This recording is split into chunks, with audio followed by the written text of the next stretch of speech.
कार्यक्रम आज आयोजित किया है, मैं नाम नहीं जान पा रही हूँ, उन सभी लोगों को लक्ष्य टीम की तरफ से बहुत बहुत धन्यवाद, साधुवाद की बहुत सुंदर उन्होंने आज व्यवस्था की है और बहुत मौसम भी बहुत अच्छा है और इतने सारे लोग बैठे हुए हैं। ये एक साथ बैठना और ऐसी सभाएं करना ये हमें बाबा साहब ने ही दिया है, उनकी ये महान देन है कि आज हम अपने विचारों को आपके सामने रख पा रहे हैं और आप उनका श्रवण कर पा रहे हैं।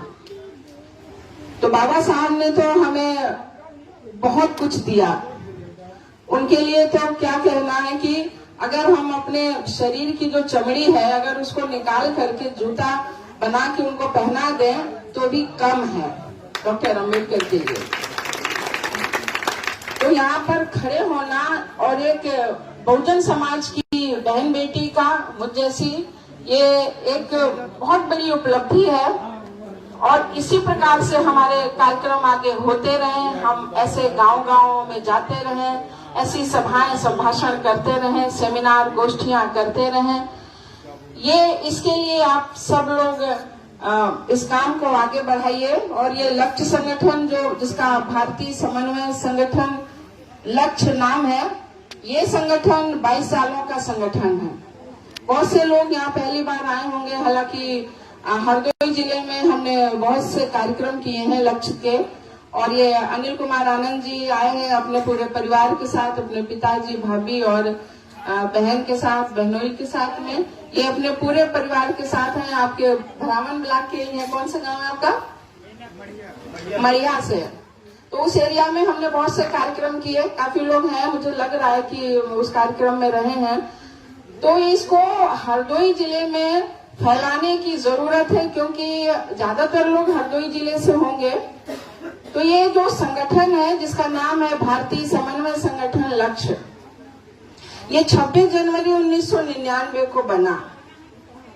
ये क्यों बना कि जब बिहार राज्य में जहानाबाद जिला है एक, वहां पर पटना से 40-50 किलोमीटर की दूरी पर है, तो वहां पर एक रणवीर सेना है। रणवीर सेना वो सेना जो तथाकथित उच्च समाज के लोगों की वो सेना है और उन लोगों ने हमारे 25 दलित समाज के लोगों की सामूहिक निर्मम हत्या की थी 23 जनवरी 1999 को।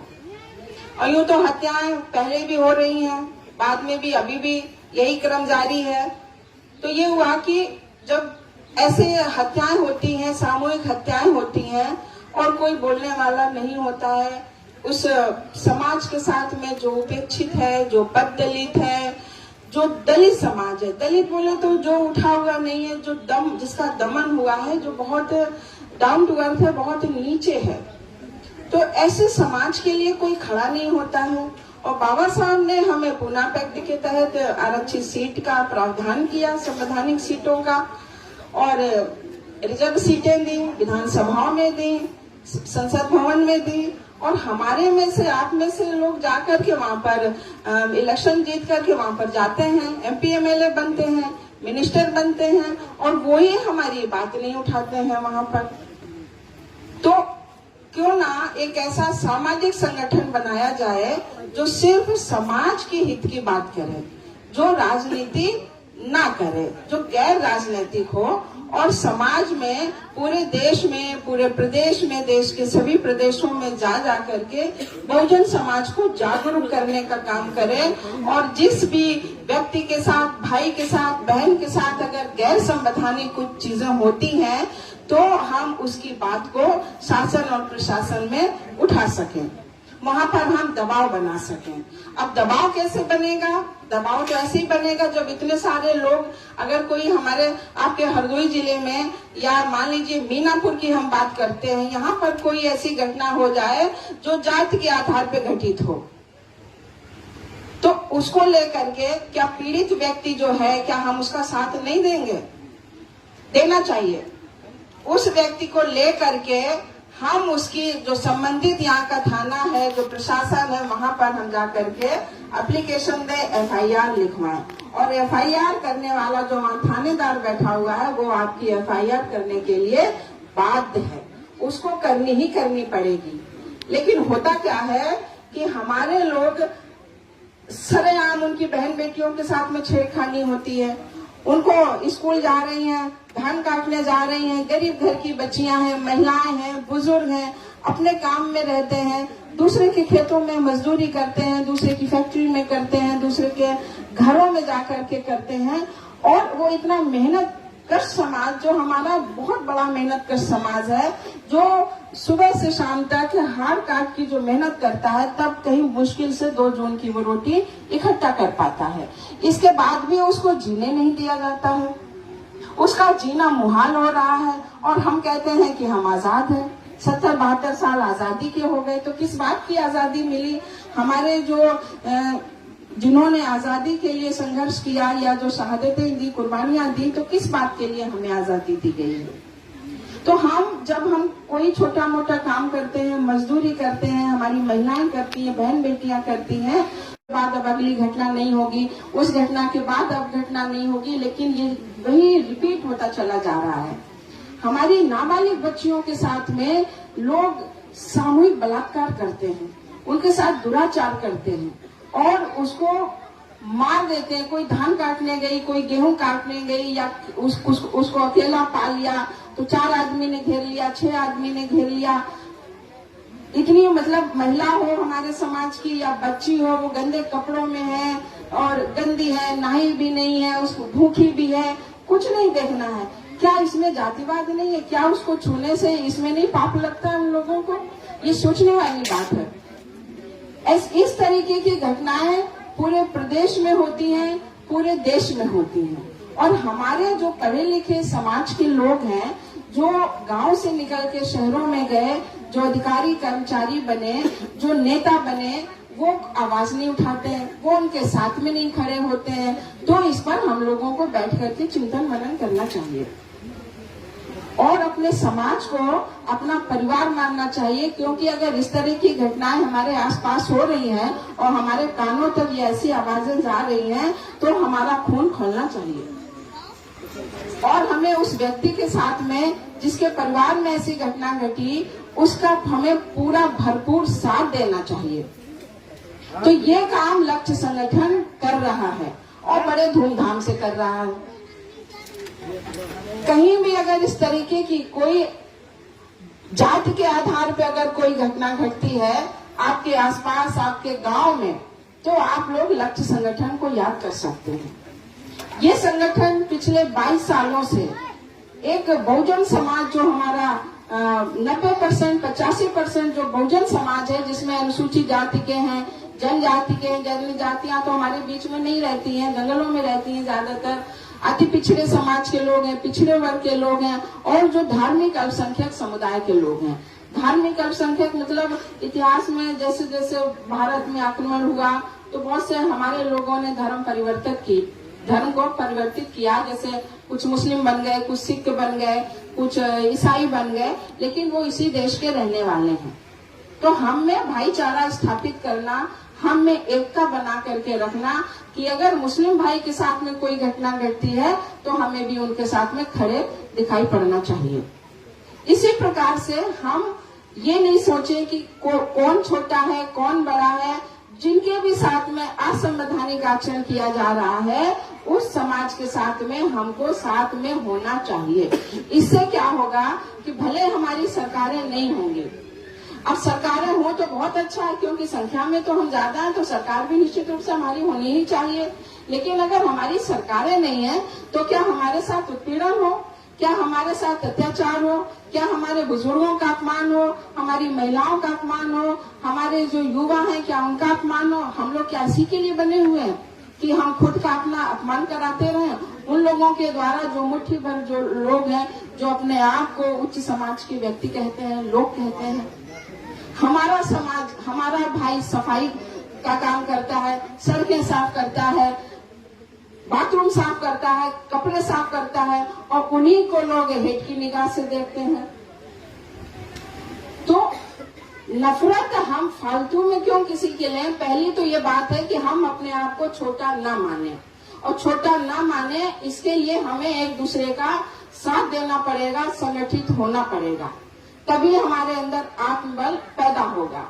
नहीं तो अगर हम लोग अपने अपने घरों में दुबके रहे और बगल वाले की हमने मदद नहीं करी, उसके लिए हम खड़े नहीं हुए, तो निश्चित रूप से एक दिन आपके साथ में कुछ ऐसा होगा कि बगल वाला आपके साथ में नहीं आएगा। तो भारतीय समन्वय संगठन लक्ष्य ये काम कर रहा है कि अगर पूरे देश में हमारे बहुजन समाज के साथ में कुछ भी ऐसा होता है जो संविधान के दायरे में नहीं आता है, जिसके साथ में जाति के आधार पे उत्पीड़न होता है, तो ये लक्ष्य संगठन उसके साथ में चट्टान की तरह खड़ा हुआ है। अभी देवकी बौद्ध जी ने एक उदाहरण दिया ना कि लखनऊ का जो पारा थाने के अंतर्गत एक गांव है सरोसा, वहां पर एक बच्ची के साथ में ऐसा हो गया और उसकी हत्या कर दी गई। तो उस केस को लक्ष्य ने ही हैंडल किया है। अभी हालांकि वो सुलझा नहीं है, प्रक्रिया में चल रहा है। तो इसी प्रकार से हम लोग पूरे प्रदेश में ऐसे बहुत सारे ऐसे जिले हैं, लखनऊ है, लखीमपुर खीरी है, सीतापुर है, बाराबंकी है, हरदोई है, आपका उन्नाव है, कानपुर है, ऐसे जहाँ जहाँ पर भी इस तरीके का व्यवहार अगर हमारे समाज के साथ में होता है और लक्ष्य के संज्ञान में कोई घटना आती है तो हम सब लोग उसमें लग जाते हैं।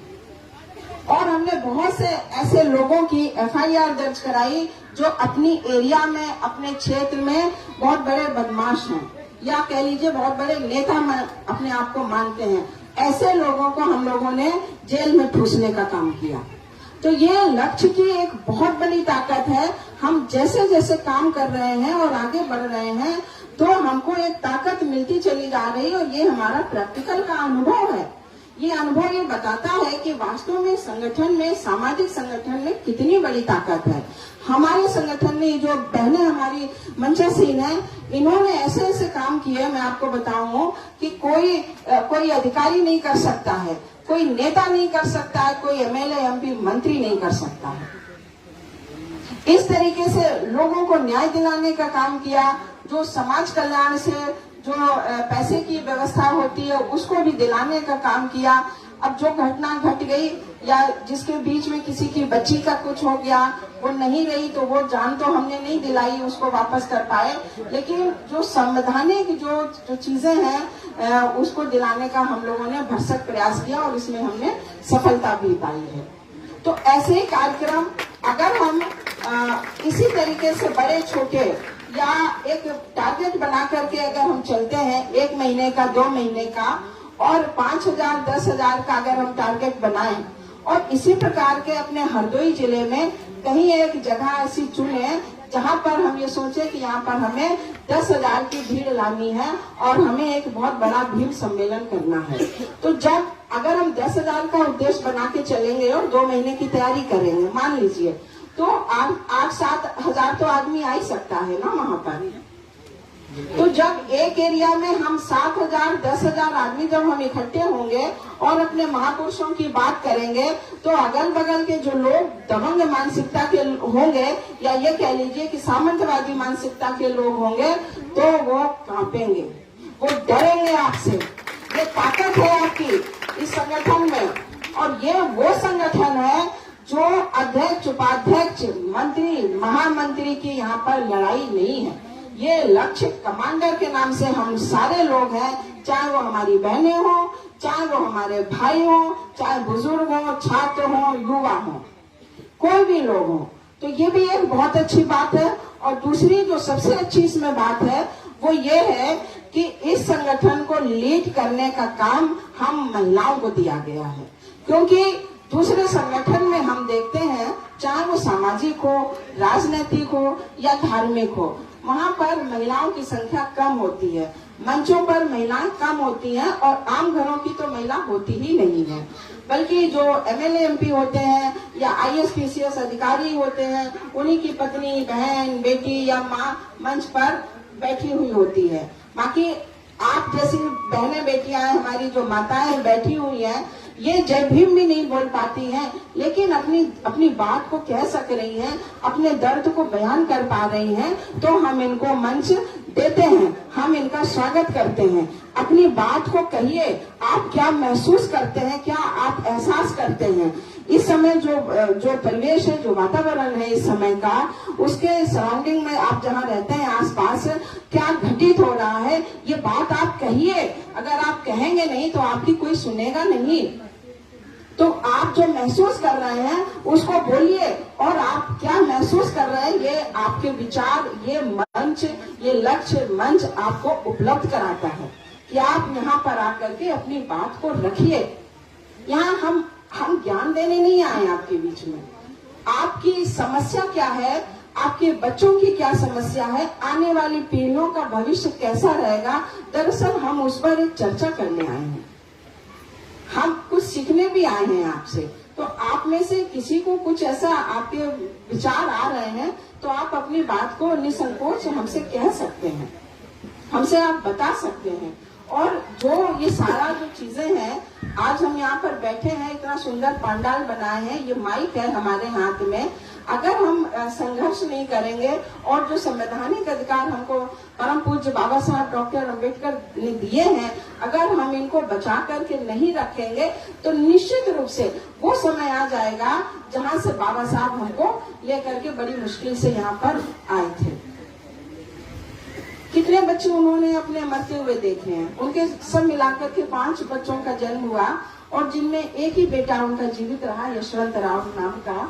बाकी गंगाधर, राजरतन, रमेश और इंदु नाम की बेटी, तो वो सब काल कलवित हो गए। असमय, दवाइयां नहीं, खाने को नहीं, कपड़े नहीं, क्या मतलब कैसे 5-5 दिन वो रोए हैं कमरा बंद करके, दहाड़े मार मार करके। राजरतन की तो उम्र 5 साल की उम्र तक वो जीवित रहे और नहीं रहे। इसके बाद भी कितने वो महान थे, कितना उनका चरित्र उज्जवल था कि वो उन्होंने कभी अपने आप को बिखरने नहीं दिया।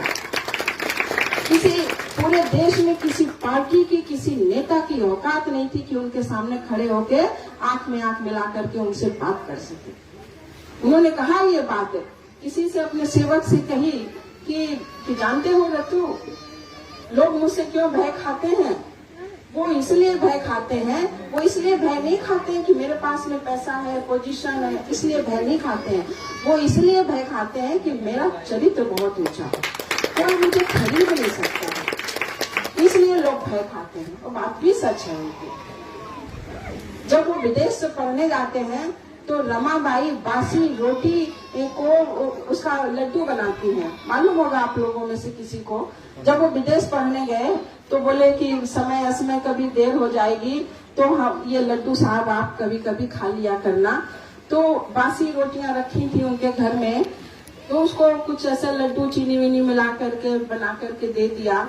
तो वहाँ पर पुस्तकालय में जब वो अध्ययन करते थे, पुस्तकालय में भी जाने वाले वो सबसे पहले, सुबह जाने वाले सबसे पहले विद्यार्थी होते थे। और पूरा टाइम शाम का जब बंद होने का टाइम होता था तो सबसे निकलने वालों में सबसे आखिरी वही होते थे।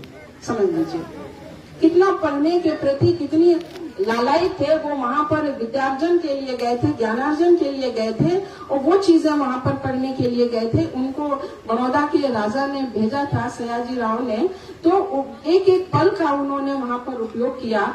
तो वहाँ पर भूख लगती थी, जब लंच का टाइम होता था तो वहाँ के जो विद्यार्थी थे, पैसे वाले लोग थे, वो लंच के टाइम पुस्तकालय छोड़ देते थे और अपने खाने में जाते थे। लेकिन ये पढ़ते रहते थे और अपनी पॉकेट से ऐसे एक लड्डू निकाला और धीरे धीरे खा रहे होते थे। तो ये रोज ऐसे कर रहे थे। एक दिन लाइब्रेरियन ने वहाँ के देखा, बोले कि ये जो है ये जाते भी नहीं है बाहर और ये चुपचाप ये खाते रहते हैं, पढ़ते रहते हैं, क्या है आखिर? तो वो उन्होंने कहा कि भाई भीमराव, तुम तो हमको तो पूछते भी नहीं हो, अकेले अकेले तुम खा रहे हो, भाई क्या है तुम्हारे पास में, हमें भी दो। तो ये सकुचाए, इनको बहुत संकोच लगा, बहुत एक आत्मग्लानि भी हुई शायद। तो बोले कि नहीं मैं आपको नहीं दे सकता। बोले नहीं नहीं हम भी खाएंगे भाई, ऐसा कैसे हो सकता है, आप अकेले खा रहे हो और हमें नहीं दे रहे हो। तो उन्होंने बहुत ही संकोच करके झिझकते हुए उनको एक लड्डू खाने को दिया और उन्होंने कहा कि जानते हो ये हमारी पत्नी रामू ने ये बनाया हुआ है और ये कैसे बना है। वो बहुत मन के साफ थे, बड़े भावुक थे। और भीमराव अम्बेडकर जी ऊपर से हमें लगता है कि बहुत टाइट थे, सख्त थे, कड़क थे, लेकिन वो अंदर से वास्तव में बहुत ही कोमल थे, बहुत सॉफ्ट थे। उनका जब हम जीवन चरित्र पढ़ते हैं तो कितनी बार वो रोए हैं, फूट फूट करके रोए हैं। तो उन्होंने अपने लाइब्रेरियन से कहा कि ये मेरी पत्नी ने चलते समय मुझे दिए हैं बनाकर, ये बासी रोटी के लड्डू हैं और मैं तुमको कैसे दे सकता हूँ, इसीलिए मैं तुमको नहीं देता था। तो उन्होंने कहा भीमराव, कितनी महान होंगी वो आपकी पत्नी जो आपका इतना ख्याल रखती है। मैं इंडिया आऊंगा और मैं उनके पैरों को हाथ लगाऊंगा और मैं उनकी वंदना करूंगा कि आप कितनी महान हैं। तो ये एक घटना उनके जीवन की नहीं है, ऐसी ऐसी घटनाएं हैं उनके जीवन की। उनका आप साहित्य पढ़ेंगे तो शायद एक पन्ना भी नहीं आप पढ़ पाएंगे, आपके आंसुओं की धार बह निकलेगी। तो हमको कितनी बड़ी उपलब्धि वो संविधान के रूप में दिया, एक खजाना दिया है हमको। तो अब खजाने की अगर हम बात करें, संविधान की बात करें, तो दिल्ली में कुछ पार्लियामेंट के आसपास थाना है और उसके 500-600 मीटर की दूरी पर अभी जलाया गया, उसकी प्रतियां जलाई गई संविधान की। और हमारे लोग कुछ कर नहीं पाते हैं। राजगृह जो उनका जो बॉम्बे में जो बंगला है उस पर पत्थर मारे गए, उसको हताहत किया गया, उनकी चीजों को नष्ट किया जाता है, उनके साहित्य को आगे नहीं आने दिया जा रहा है, उनके मानने वालों को अगर वो मूर्तियां लगाते हैं तो मूर्तियों को तोड़ा जाता है। कितना डर है, कौन है वो लोग? आखिर बाबा साहब ने ऐसी कौन सी बात कही है कि लोग उनसे नफरत करते हैं? तो वो नफरत क्यों करते हैं? वो नफरत इसलिए करते हैं कि बाबा साहब ने समानता की बात करी है, भ्रातृत्व की बात करी है, इस देश में बहन बेटियों की इज्जत की बात करी है, शिक्षा की, स्वास्थ्य की बात करी है।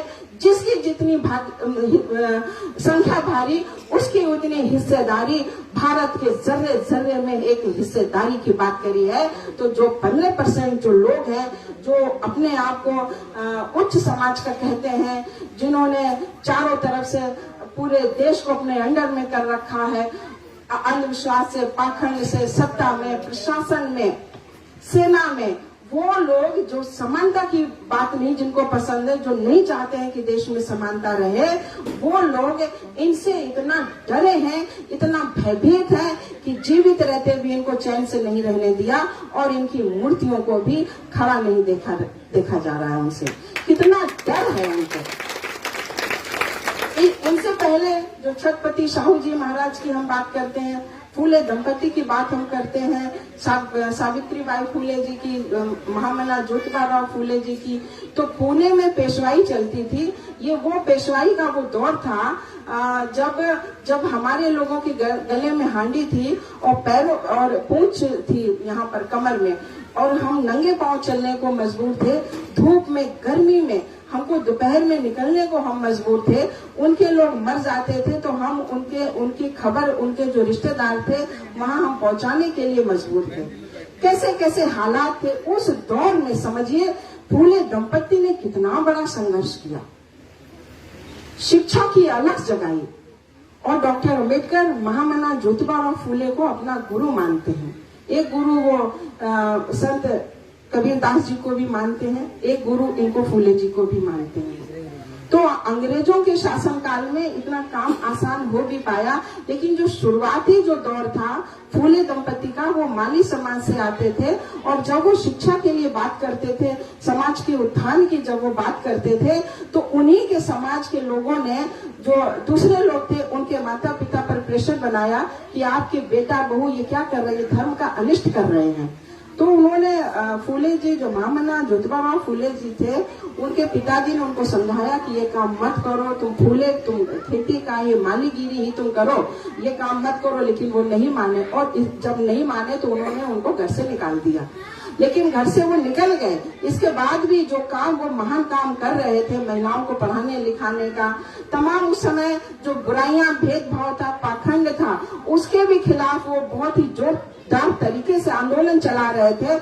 और एक गांव से दूसरे गांव चलते चलते पूरे देश में बात फैल गई, महाराष्ट्र में बात फैल गई। तो अंग्रेजों ने उस समय बहुत उनका साथ दिया। उन्होंने ज्योतिबा फूले जी ने किताब लिखी है, किसानों का कोड़ा, उसको अगर आप पढ़ें तो ये जो मौजूदा जो हालात है इस समय, जो किसान आज सड़कों पर है, दिल्ली की सीमा पर है, तो अगर हम उसको पढ़ते हैं तो ये लगता है कि जो मानसिकता है प्रशासन में बैठे हुए लोगों की, जो मानसिकता है वो बिल्कुल आज भी वैसी की वैसी है, वो बदली हुई नहीं है। तो ये जो तरह तरह के बिल ला रहे हैं, तरह तरह की मुसीबतें पैदा कर रहे हैं, ये हमारे लोगों के पास जमीनें नहीं है, या 1-2 बीघा अगर है भी जमीन, लेकिन हम तो उन्हीं की खेती पर काम करने को मजबूर है ना, तो सबसे ज्यादा जुल्म तो हम पर होगा। हमारे जो पुरुष हैं, हमारी जो महिलाएं हैं, उन पर ज्यादा उत्पीड़न होगा। तो ये हमारे पास में जो संविधान है उसको हमें बहुत ही मजबूती से बना करके रखना है। बात बहुत है करने को, बहुत सी ऐसी बातें हैं। तो मैं थोड़ा सा पीछे जाऊंगी, इस संगठन के बारे में बताऊंगी कि ये संगठन सामाजिक रूप से बहुजन समाज को एकत्र कर रहा है, उसको जोड़ रहा है, और हम उस दिन का इंतजार कर रहे हैं। उसके लिए चाहे हमको साल भर लग जाए या 2 साल लग जाए। उत्तर प्रदेश के लगभग 75 जिलों में हम जा रहे हैं। लगभग हमारी वहाँ पर टीमें बन गई हैं, युवा बच्चे जुड़ रहे हैं, बहुत ही तेजी से जुड़ रहे हैं। और एक दिन हम जब आप लोगों को संवैधानिक तरीके से कॉल करें, फोन करें, तो हम ये चाहेंगे कि मानो काशीराम साहब जैसे सड़कों पर उतरते थे, वैसे ही लक्ष्य संगठन लखनऊ की सड़कों पे उतरेगा। आप लोग कम से कम 20,000 लोग वहाँ पर इकट्ठे होंगे। जब हम वहाँ पर 20,000 आदमी जब हम वहाँ पर ला देंगे और अपने संवैधानिक अधिकारों की, हक की बात करेंगे, जो ये हमारा अधिकार है, संवैधानिक अधिकार है, क्योंकि ये लड़ाई जो है ये अभी वर्तमान की नहीं है, ये लड़ाई हमारे भविष्य की है। ये बच्चे जो आप देख रहे हैं छोटे छोटे, इनके भविष्य की लड़ाई है। इनके लिए हमें संघर्ष करते हुए आगे बढ़ते चले जाना है। एक बात और बहुत ध्यान से रखिए कि हमें कोई अगर भटकाने आता है, मंदिर मस्जिद के मुद्दे पर कोई भटकाने आता है, कोई अंधविश्वास पर कोई भटकाने आता है, तो हमें उसकी बात नहीं सुननी है, उसको अपने करीब आने देना नहीं है। हमारी जो लड़ाई है वो लड़ाई है शिक्षा की, स्वास्थ्य की, स्वाभिमान की, रोजगार की, ठीक है ना। हमारी इसी की लड़ाई है, बाकी हमें कुछ नहीं लड़ना है। किसी की बातों पे हमको कतई नहीं आना है। अगर हम उनकी बातों पे आ गए तो निश्चित रूप से हम लोग गर्त पे चले जाएंगे। लेकिन अगर संवैधानिक अधिकारों के लिए लड़ते लड़ते हम कुर्बान भी हो जाएंगे तो आपकी आने वाली पीढ़ियां आपको पूजेंगी, आपकी प्रतिमाएं बनाएंगी, आपको लोग नमन करेंगे। तो धन्यवाद, बहुत बहुत साधुवाद कि आपने हमको सुना। जय भीम, जय भारत।